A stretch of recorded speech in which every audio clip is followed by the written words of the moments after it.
बहुत बहुत स्वागत, मोस्ट वेलकम।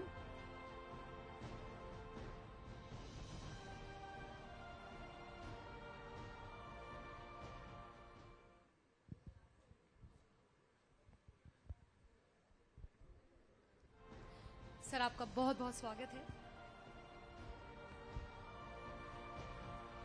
सर आपका बहुत स्वागत। Sir please take your seats.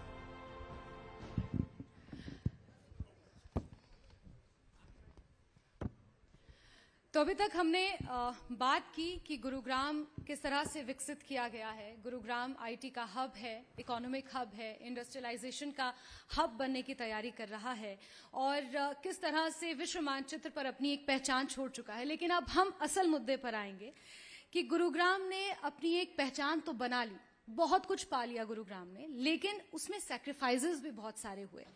मैं शरद गोयल जी आपसे समझना चाहूंगी कि किस तरह से गुरुग्राम को हमने बसा तो दिया, हमने यहाँ पर विश्व प्रसिद्ध एमएनसीज को ला दिया, उनके मुख्यालय, उनके कार्यालय, इंडस्ट्रीज को हम यहाँ पर बसा रहे हैं, लेकिन हमने पर्यावरण को कहीं ना कहीं कॉम्प्रोमाइज किया, जिसका नतीजा ये कि वो सारी समस्याएं, चाहे वो कैबिनेट मंत्री ने डिस्कस की हो, चाहे वो विधायक ने डिस्कस की हो, चाहे वो रोड सेफ्टी की बात की गई हो, उन तमाम चीजों को हमने कहीं ना कहीं कॉम्प्रोमाइज किया, पर्यावरण को हमने कहीं ना कहीं कॉम्प्रोमाइज किया।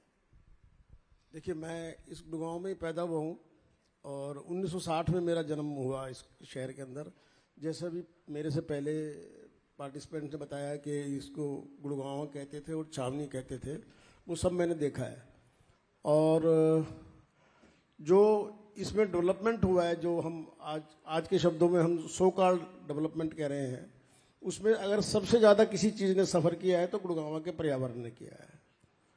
यहाँ का जो ग्राउंड लेवल था पानी का, वो लगभग 25-30 फुट के ऊपर हैंडपंप लगाने से पानी आ जाता था और पूरा गुड़गांव उसी पानी को पीता था, किसी फिल्टर के बिना। मटके में रख दिया और बहुत साफ पानी होता था, टेस्टी होता था, हाइजीनिक भी होता था। आज ये स्तर 500-400 फुट चला गया है और 400-500 की बात नहीं है, उसके बाद भी जो पानी की क्वालिटी आ रही है वो बहुत ख़राब है। जॉन्डिस जैसी बीमारियां जो हैं वो सब पानी की क्वालिटी ख़राब होने की वजह से आती है। तो गुड़गांव ने डेवलपमेंट की, इसमें कोई दो राय नहीं है। गुड़गांव विश्व के मानचित्र पे बहुत तेज़ी से उभरता हुआ एक शहर आया, लेकिन इसमें मुझे ऐसा लगता है कि गुड़गांव की डेवलपमेंट में एयरपोर्ट का बहुत ज़्यादा बड़ा हाथ है। माननीय मंत्री जी ने बताया कि मारुति का भी हाथ है, बड़े बिल्डर्स का भी हाथ है, लेकिन क्योंकि एयरपोर्ट से connectivity, Delhi Indira Gandhi airport practically वो गुड़गांव एयरपोर्ट है। अगर दिल्ली के बहुत से हिस्सों में आपको पहुंचने में 1 घंटा लग जाएगा, गुड़गांव में आप 10 मिनट में पहुंच जाओगे, 20 मिनट में पहुंच जाओगे। तो गुड़गांव की डेवलपमेंट में गुड़गांव का कोई योगदान नहीं है, गुड़गांव के यहाँ के प्रशासकों का नहीं है, यहाँ की सरकारों का कोई योगदान नहीं है। उन्होंने तो इसको खराब ही किया है। मैं राजनीतिक आदमी नहीं हूँ, लेकिन इसको बहुत सुंदर शहर बनाया जा सकता था, हर चीज को ध्यान में रखते हुए, पर्यावरण को मुख्यतः। जी, आप ये कहना चाह रहे हैं कि जब हमने गुरुग्राम को बसाया, जब हमने गुड़गांव को बसाया, तो कहीं ना कहीं एक प्लानिंग के तहत जो होना चाहिए था वो सब नहीं हुआ। इस पर मैं वापस आऊंगी, लेकिन दीपक मैनी जी, आप क्योंकि एक इंडस्ट्रियलिस्ट हैं, मैं आपसे समझना चाहूंगी कि जो यहाँ पर शरद सर कह रहे हैं, क्या आप उस बात से तारुफ रखते हैं कि इंडस्ट्रीज का, एमएनसीज का, उद्योगों का, इन तमाम चीजों का कोई योगदान नहीं है जो आज जिस गुरुग्राम को हम जानते हैं, ये सिर्फ और सिर्फ एक एयरपोर्ट यहाँ पर होने की वजह से हुआ है?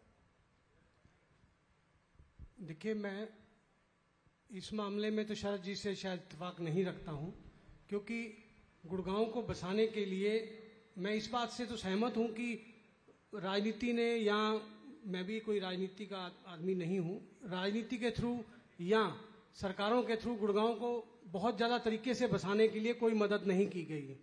हाँ, कुछ कॉलोनाइजर्स या गुड़गांव अपनी मर्जी से ही बढ़ा है, या कुछ कंपनीज की वजह से, मारुति है, होंडा है, हीरो है, इनकी वजह से गुड़गांव की बहुत तरक्की हुई है, क्योंकि इनके कारण एंसिलरीज आई। पर गुड़गांव अनशेड्यूल्ड डेवलप हुआ है, जिसका सारा नतीजा, जैसे शरद जी ने बताया, कि हमें भुगतना पड़ रहा है। और ये बहुत बड़ा कारण है। आज भी इंडस्ट्री को सही तरीके से, सही मायने से वो सपोर्ट नहीं मिल पा रही जो मिलनी चाहिए। अब जैसे मैं एक मुद्दा आपके चैनल के माध्यम से उठाना चाहूँगा कि आज गुड़गांव में इतनी बड़ी बड़ी नामी कंपनियां हैं, बड़े बड़े उद्योग हैं, आईटी कंपनियां हैं, पर गुड़गांव में मुझे ये लगता है कि मैंने सरकार को पिछले 2-3 साल से लगातार लिख रहा हूं कि इंडस्ट्री के ऊपर दोहरा कानून नहीं होना चाहिए। एक सबसे बड़ा कानून है कि कोई भी कंप्लेंट, जैसे कोई वर्कर या कोई भी आदमी जाके किसी लेबर के मामले में भी कंप्लेंट करता है इंडस्ट्रियलिस्ट के खिलाफ, तो सीधा मालिक के नाम से या इंडस्ट्री के जो भी ऑर्गेनाइजर है उसके नाम से नोटिस आता है कि आप थाने आ जाओ। पुलिस की जो दखल अंदाजी है ना इंडस्ट्री में, वो डायरेक्टली इन्वॉल्व नहीं होनी चाहिए। अभी इंडस्ट्री के ऊपर लेबर डिपार्टमेंट का भी कंट्रोल है। लेबर डिपार्टमेंट देखता है कि इंडस्ट्री कैसे रन कर रहे हैं, और सेम एक ही गलती की सजा दो बार क्यों भुगते हैं इंडस्ट्री। सबसे बड़ी चीज ये है ना कि इंडस्ट्री में हादसा तो कोई अगर हुआ तो पुलिस की इन्वॉल्वमेंट क्यों, उसको लेबर डिपार्टमेंट चेक करे, उसके बाद अगर उसके ऊपर लगता है कि कोई धारा लगनी चाहिए तो पुलिस उसके बाद केस दर्ज करे। अब वो क्या होता है कि पुलिस के डर से इंडस्ट्री वाला ही पहले अपने आप को अंडरग्राउंड करता है।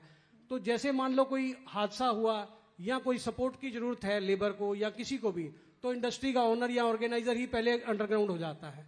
तो ये चीज हमारी संस्था ने यूपी में ये करवाया है। यूपी गवर्नमेंट ने इसके लिए एक नोटिफिकेशन जारी किया कि इंडस्ट्री के ऊपर लेबर से रिलेटेड या इंडस्ट्री के इंटरनल मैटर्स के ऊपर कोई भी डायरेक्ट पुलिस इन्वॉल्वमेंट नहीं होगी। यानी इंडस्ट्रियलाइजेशन को लेकर जो सरकार की नीतियां हैं, जो पॉलिसीज हैं, उनमें कहीं ना कहीं बदलाव, उसमें इम्प्रूवमेंट की जरूरत है। उस सबसे बड़ा जरूरत ये है कि जल्द से जल्द इम्प्रूव किया जाना चाहिए उसको। अब ये चीजें थोड़ी लगती हैं बहुत छोटी हैं, पर ये इंडस्ट्री के लिए बहुत ज्यादा नुकसानदायक है। बिल्कुल। पवन जी, मैं आपसे समझना चाहूंगी, आईटी के सेक्टर में तो गुड़गांव ने धमाल मचाया है, इसमें कोई दो राय नहीं है। जब हम आईटी सेक्टर की बात करते हैं, सिलिकॉन सिटीज की बात करते हैं, तो बैंगलोर है और उसके बाद गुड़गांव का नाम सामने आता है।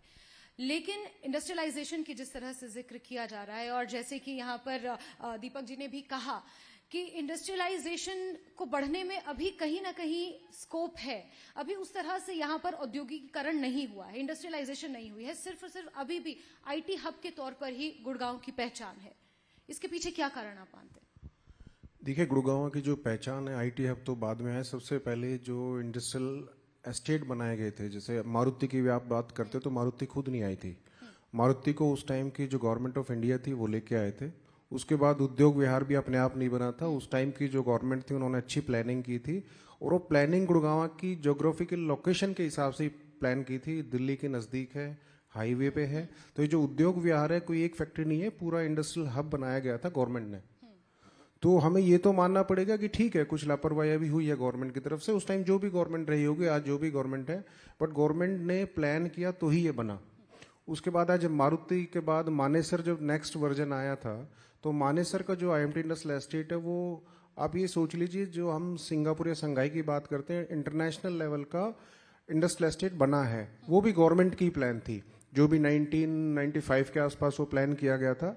उसके बाद बावल देखिए, रेवाड़ी देखिए, धारूहेड़ा देखिए, तो बिना गवर्नमेंट की प्लानिंग के ये गुड़गांव नहीं डेवलप हुआ है। हाँ, जहाँ कई बार हुआ है, जैसे थोड़ी देर पहले भी हम डिस्कस कर रहे थे कि कहीं इधर की गवर्नमेंट बनी, सीएम उधर का बना, इधर का बना, तो गुड़गांव को धक्का मारा गया है।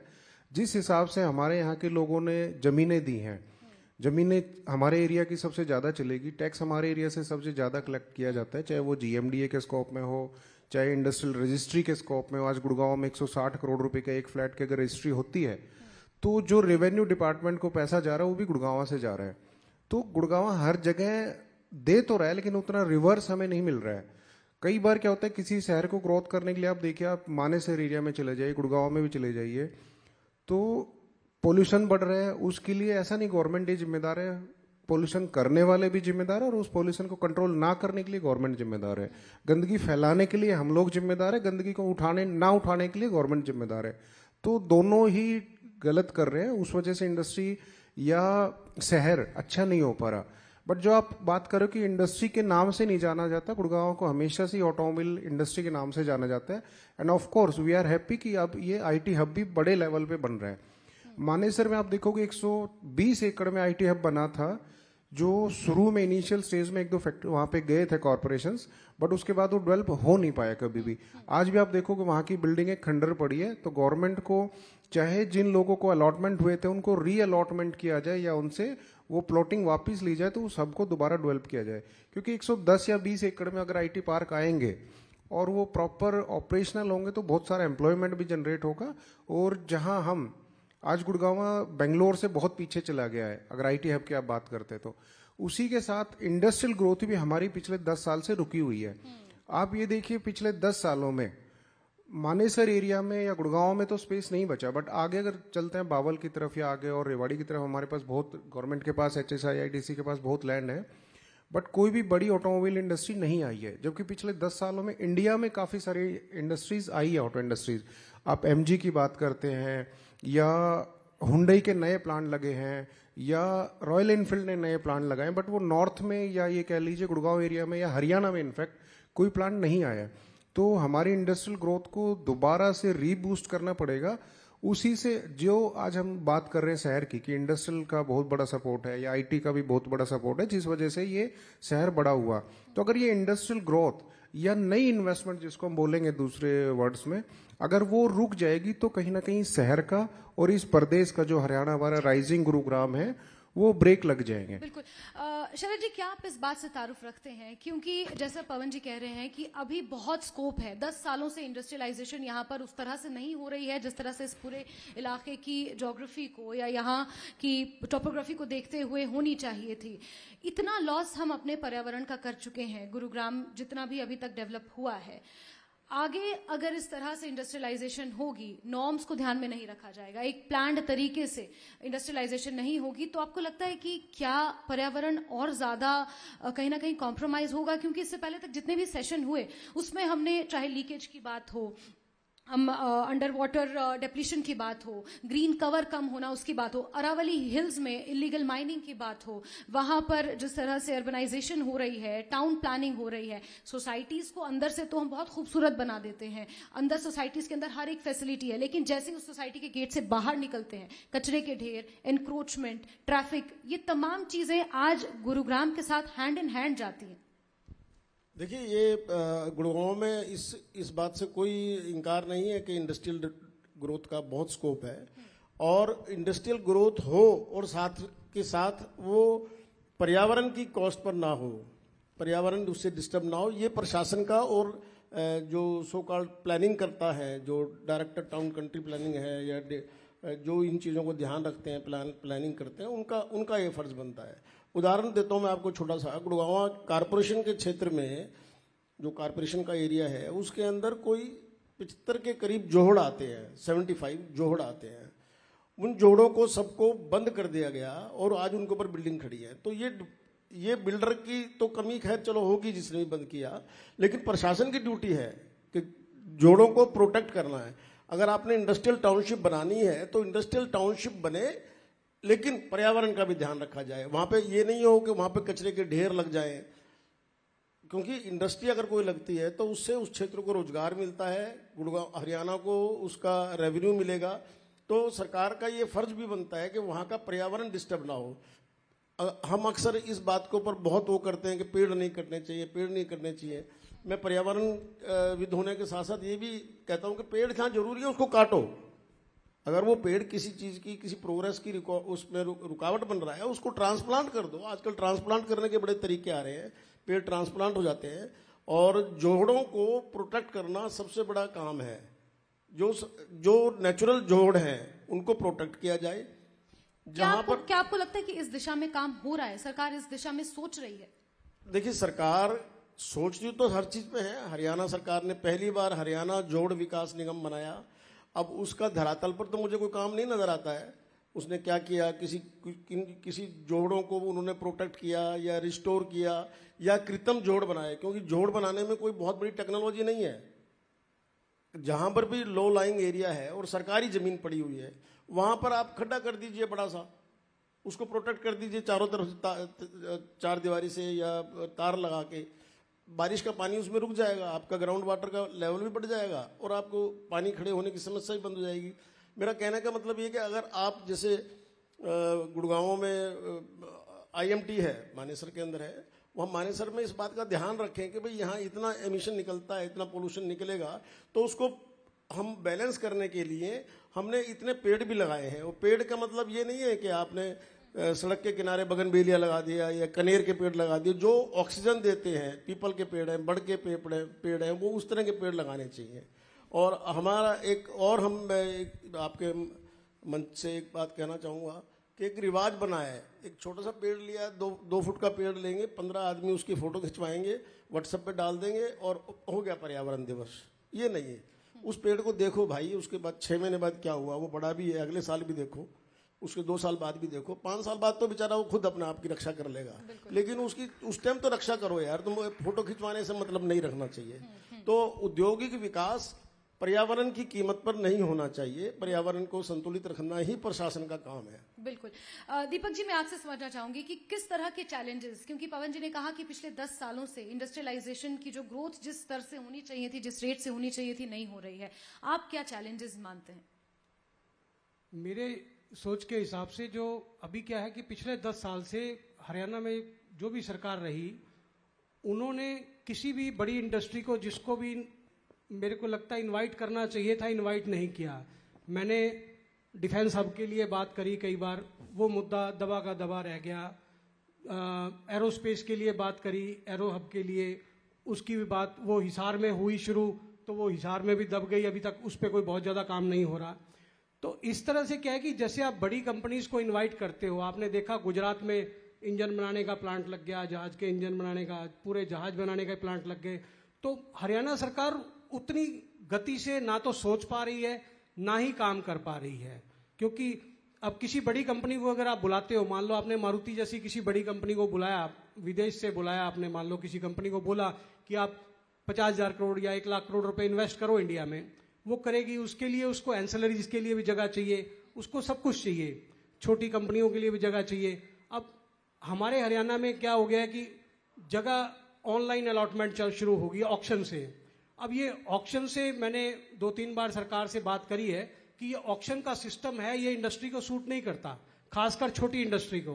अब देखिए, जिसको छोटी फैक्ट्री लगानी है, मारुति के लिए काम करे या मारुति की एंसिलरी के लिए काम करे, वो ऑक्शन में 1,000 मीटर का प्लाट आज की डेट में गुड़गांव में कहीं भी 1.5-2 लाख रुपए से कम ऑक्शन में नहीं जाता। अब वो आदमी कितने करोड़ रुपया तो पहले जमीन पे लगाए, उसके बाद उतना ही पैसा इन्वेस्टमेंट मशीनरी पे करे, फिर उसके बाद उस फैक्ट्री को रन करे। इतना पैसा आम लोगों के पास नहीं है। गुड़गांव आज की डेट में बड़ी इंडस्ट्री इसी कारण नहीं आ पा रही, क्योंकि उस बड़ी इंडस्ट्री तो लगा सकते हैं गुड़गांव के आसपास, पर उसके जो एंसिलरी उद्योग हैं वो नहीं एस्टेब्लिश हो पाएंगे। इसी कारण से ये डर रहता है कि छोटी फैक्ट्रियां नहीं आएंगी, उससे रिलेटेड उद्योग नहीं आएंगे, तो बड़ी इंडस्ट्री का काम नहीं चलेगा। तो अगर सरकार को ये करना है तो हमारी सोच ये है कि सरकार लोगों को जैसे पहले अलॉटमेंट की जाती थी, राजस्थान सरकार ने हमारे अनुरोध के ऊपर अभी शायद 1-2 दिन पहले ही डिसीजन दिया है कि वहां ऑनलाइन अलॉटमेंट बंद हो गई है, ऑक्शन बंद हो गई है। वहां वही पुराना तरीका अडॉप्ट किया गया है कि जैसे पहले अलॉट होते थे प्लॉट, जो जिसकी रिक्वायरमेंट है एक्चुअल में उसको देखा जाए, उसको प्लॉट दिया। बिल्कुल, यानी इंडस्ट्रियलाइजेशन की तरफ अगर गुड़गांव को लेकर जाना है तो कहीं ना कहीं सरकार को अपनी पॉलिसीज में बदलाव करने की और थोड़ी सी फ्लेक्सिबिलिटी लाने की जरूरत है। हमने बात तो की समस्याओं पर, लेकिन समस्याओं के समाधान का भी जिक्र कर लेना जरूरी है। और आखिरी में जाते जाते मैं यही कहूंगी, कहीं ना कहीं आप मुझे करेक्ट कर पाएंगे कि जिस तरह से समस्या है, अर्बनाइजेशन तो हो रही है, डेवलपमेंट तो हो रही है, लेकिन पर्यावरण कॉम्प्रोमाइज हो रहा है। इस पे कम्युनिटी पार्टिसिपेशन एक बहुत बड़ा रोल अदा कर सकती है। जो गुड़गांव के बाशिंदे हैं, जो यहाँ पर काम करते हैं, वो अगर अपना कंट्रीब्यूशन उस तरह से देंगे और अवेयर होंगे पर्यावरण की तरफ, तो कहीं ना कहीं हम पर्यावरण को बचा पाएंगे। सर, बहुत शॉर्ट में आपका एक टेक। गुड़गांव में इस तरह की कई कॉलोनीज हैं जिन्होंने जीरो वेस्ट अपनी कॉलोनी को किया, अपने सेक्टर को किया है। वो बहुत ही सराहनीय कदम है। और ये तो बिल्कुल ही वाजिब सी बात है कि जब तक हम लोग खुद अवेयर नहीं होंगे, सरकारें सारा काम नहीं कर सकती हैं। हमें हर चीज़ के बारे में खुद देखना पड़ेगा। हम अपने घर के अंदर करोड़ों रुपए लगा देते हैं, लेकिन घर के बाहर की जो सड़क होगी उस पर कचरा डाल देंगे, उसमें सफाई नहीं करेंगे, और बहुत छोटी छोटी सी बातें हैं, बहुत छोटी छोटी सी चीज़ें जिनसे आप आसपास का एरिया भी साफ हो सकता है। तो उसका बहुत जरूरी से ध्यान रखना पड़ेगा। एक बात और गुड़गांव की जो मेन समस्या है, जो अभी तक किसी भी के संज्ञान में नहीं आई, गुड़गांव की एक बहुत बड़ी समस्या ये हो गई है कि गुड़गांव में मल्टीपल एजेंसीज हैं। कोई भी काम होता है तो ये जैसे मान लीजिए कोई सड़क टूटी हुई है, तो वो सड़क किसकी है इसको समझने में आपको 3 दिन लग जाएंगे।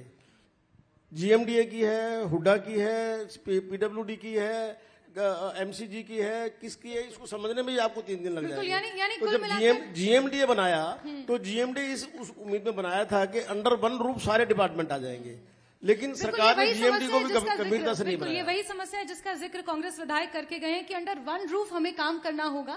हम अपनी जिम्मेदारी बांट नहीं सकते हैं, हमें एक साथ मिलकर चलना होगा, और शायद तभी हम जिस राइजिंग गुरुग्राम का सपना देख रहे हैं उस सपने को हम साकार कर पाएंगे। और इसी के साथ आप तीनों का बहुत बहुत शुक्रिया सर, इस सेशन में आप हमारे साथ जुड़े और आपने इतने महत्वपूर्ण विचार हमारे न्यूज 18 के दर्शकों के साथ साझा किए। शुक्रिया आपका जैस्मीन। मैं चाहूंगी कि हमारे जो मेहमान है वो प्लीज मंच पर बने रहे। Sir, I request you please बने रहिए मंच पर। मैं मंच पर दावत देना चाहूंगी न्यूज 18 जम्मू कश्मीर, लद्दाख, हिमाचल, हरियाणा के एडिटर राजीव कमल जी मंच पर आए। साथ ही साथ अंकित दुरानी हमारे साथी, धर्मवीर जी हमारे साथी, बिल्कुल bureau chief Chandigarh, bureau chief Haryana मंच पर आए और हमारे मेहमानों को सम्मानित करें।